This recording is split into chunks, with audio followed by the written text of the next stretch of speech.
Summer is here. At Orderly Meds, we know this time is a reminder that life is full of new beginnings. Whether you're celebrating the nice weather, starting a new chapter, planning a vacation, or simply looking ahead to what's next, this season can be the perfect time to invest in yourself and your health. If you've struggled with weight loss and are curious about GLP-1 medications, Orderly Meds can help you learn about your options. Through a simple virtual process, you can connect with licensed medical professionals who can determine whether treatment may be appropriate for you. Getting started is fast, convenient, and happens online from the comfort of home. This summer, consider a new approach to feeling your best. Visit orderlymeds.com/podcast to learn more. That's orderlymeds.com/podcast. orderlymeds.com/podcast. Because every new season is an opportunity to take the next step forward. Compounded medications are not FDA approved. Eligibility required and determined by a licensed provider. Individual results may vary. See website for details. Hello, and welcome to Around the Political World with John Ruffman. I am your host, John Ruffman. If you're a fan of the show, make sure to hit the follow button on the top right of Apple Podcasts, Spotify, or wherever you are listening at this very moment. When you hit follow, leave a review or share an episode with a friend.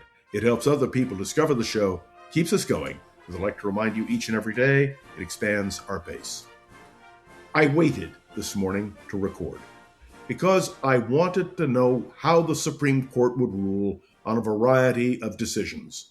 Today, as the court ends its session, we now know the answer to one critical question. The President of the United States, Donald Trump, issued an executive order, attempting by executive order to modify the 14th Amendment to the Constitution, birthright citizenship. That has now been firmly rejected by the United States Supreme Court. And by the way, it's a real slap at Donald Trump. But more important, what the court did today, the Roberts courts did today, was to affirm something that is part of the Constitution, birthright citizenship. And although others may not see it the way I do, I believe it also says clearly that if you want to change the Constitution, you have to change it according to the law with an amendment, not an executive order by the President of the United States. There is a reality in this court, and that is generally it is a 6-3 conservative majority. We saw it today on the transgender issue, and we saw it today on campaign spending. Frankly, I was not surprised by either decision. My view is that when you have a basic trend in the court, that's the way it's going to go. And it's true that other Supreme Courts have had the same position. The Warren Court was viewed as a liberal court, and certainly the current court is going to be viewed as a more conservative court. So it goes back to the heart of something I have said in every election that I have covered, that is presidential election, and that is who we elect as President of the United States very much determines what the direction of the Supreme Court will be. I am always reminded that Shirley Breyer Black, who was the aunt of Stephen Breyer, now retired Justice of the Supreme Court, Shirley used to remind me repeatedly that if Gore had been inaugurated as President of the United States, no doubt Stephen Breyer would have become Chief Justice, and it would have been the Breyer Court, and it would have been a very different court. But the simple fact is that it is now the Roberts Court, because that was the determination the American people made when they elected a conservative president. So what do we face now? We know on the transgender issue, the conservative majority won. We know that when it comes to campaign spending, in what may be another absolutely blockbuster decision, the Republican effort to be able to coordinate between candidates and the direction of ads, well, the Republicans won again. That is the nature of this court. So I've been asked by many of you, how do you change the nature of how the Supreme Court balance works? Well, first of all, you never really know. Remember that when Plessy versus Ferguson, 1896, was overthrown by Brown versus the Board of Education in a unanimous decision, the Chief Justice was a Republican, a man by the name of Earl Warren, who had been elected governor of California 3 times, who had been the Republican nominee for vice president in 1948, who could claim those Republican credentials. And yet, when he became Chief Justice, he rose above partisanship. But the partisanship relating to the Warren Court continued. I can still remember, and I have a postcard to prove it, with the slogan, "Impeach Earl Warren." Those billboards were put up all over the United States.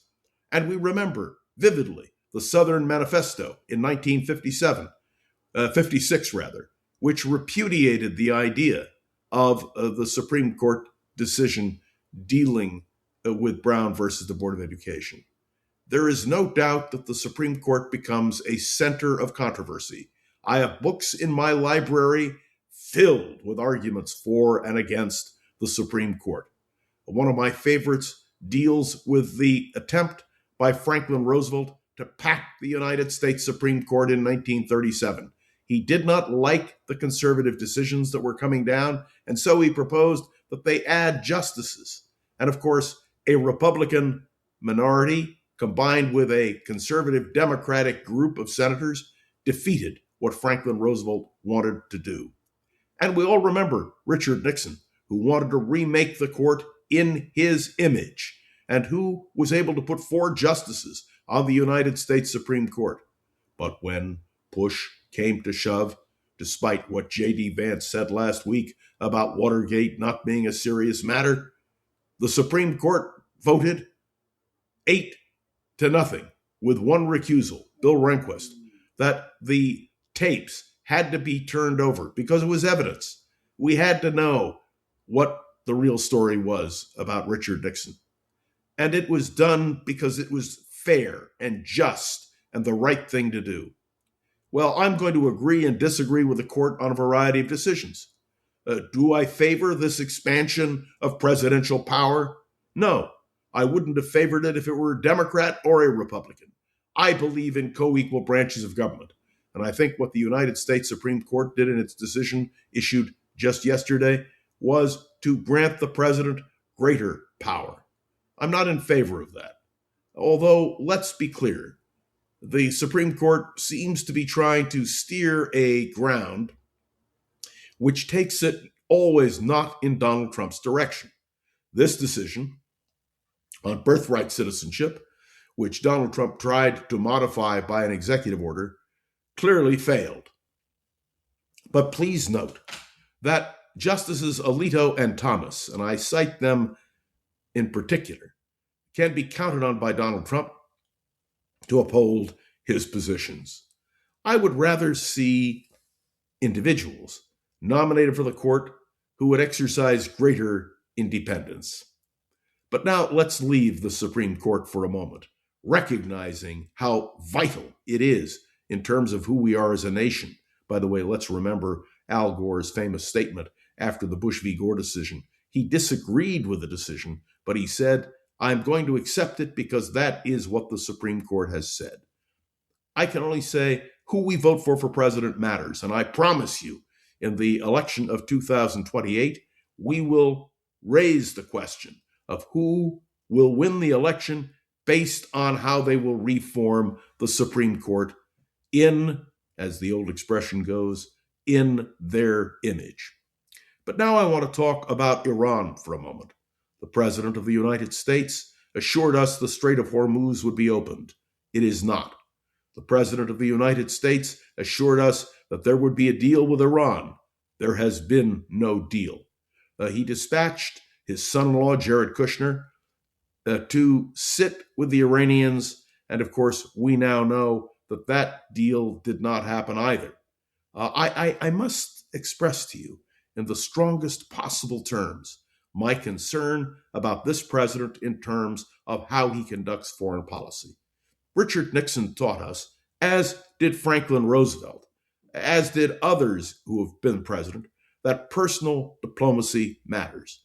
The relationship one has with a foreign leader can be a big plus, or, as we learned at Yalta with Franklin Roosevelt and Joseph Stalin, it really didn't play for much. In fact, went against what Roosevelt had really intended. we'll never know really the outcome because Roosevelt died before Yalta could really be, Stalin began to change Yalta. But this, to me, is a critical question, and that has to do with the power of the Supreme Court. And again, we come back to a critical issue. But I want, again, to focus on foreign policy. And that is the fact that when it comes to foreign policy, a president is, for all intents and purposes, king. A president makes those determinations. And so we need to interrogate our candidates for president far more vigorously about where they stand. Now, it doesn't mean we're going to get answers that will satisfy us. Let me remind you, and I do this respectfully, that Donald Trump said he would end the war in Ukraine right after he was elected president, if not before. And of course, the war in Ukraine persists. That Donald Trump has said repeatedly about our war with Iran certain conclusions, which of course have not come true, because Donald Trump cannot dictate what will happen or what will not happen.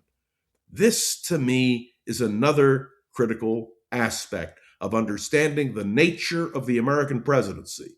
There are limits, but when it comes to foreign policy, as I've pointed out in the past, the only real limit I've ever really thought about was when Gerald Ford wanted additional money to try to save South Vietnam, and Congress wouldn't give it to him, and he would not go around Congress.